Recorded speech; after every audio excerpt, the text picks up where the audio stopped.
বিশ্ব চেম্পিয়নশ্বিপত ব্ৰঞ্জৰ পদক লাভ মেলেং বালিচাপৰি নিবাসী ৰাজু গগৈৰ। উল্লেখযোগ্য যে বয়স মাথোন এটা নম্বৰহে সেই কথা প্ৰমাণ কৰিলে মেলেং বালিচাপৰিৰ ৰাজু গগৈয়ে। 1 নৱেম্বৰৰ পৰা 8 নৱেম্বৰলৈকে ইণ্ডোনেছিয়াৰ বালিত অনুষ্ঠিত হোৱা 8ম ভবিনাম বিশ্ব চেম্পিয়নশ্বিপত ভাৰতক প্ৰতিনিধিত্ব কৰি ব্ৰঞ্জৰ পদক লাভ অৰ্জনেৰে সমগ্ৰ জিলা তথা অঞ্চললৈ গৌৰৱ কঢ়িয়াই আনে ৰাজু গগৈয়ে। নমস্কাৰ, মোৰ নাম শ্ৰী ৰাজু গগৈ। মই 8 ৱৰ্ল্ড ভবিনাম চেম্পিয়নশ্বিপত খেলিবলৈ গৈছিলোঁ ইণ্ডোনেছিয়া বালিত। গৈ মই ব্ৰঞ্জৰ পদক পাবলৈ সক্ষম হৈছোঁ। মই ভাৰতক প্ৰতিনিধিত্ব কৰি মই ব্ৰঞ্জৰ পদক পাবলৈ সক্ষম হৈছোঁ। মই অহা 25 বছৰৰ পৰা মই মাৰ্চেল আৰ্টৰ লগত জড়িত।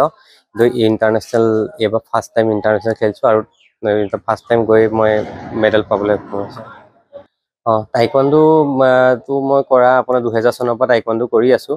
2000 চনৰ পৰা আৰু মোৰ বহুতো ষ্টুডেণ্ট নেশ্যনেল লেভেলত খেলি আছে আৰু মেডেল পাবলৈ সক্ষম হৈছে। আৰু এতিয়াও মোৰ 4জন ষ্টুডেণ্ট অহা মাহত এই মাহত আপোনাৰ যাবলৈ ৰেডি হৈ আছে নেশ্যনেললৈ।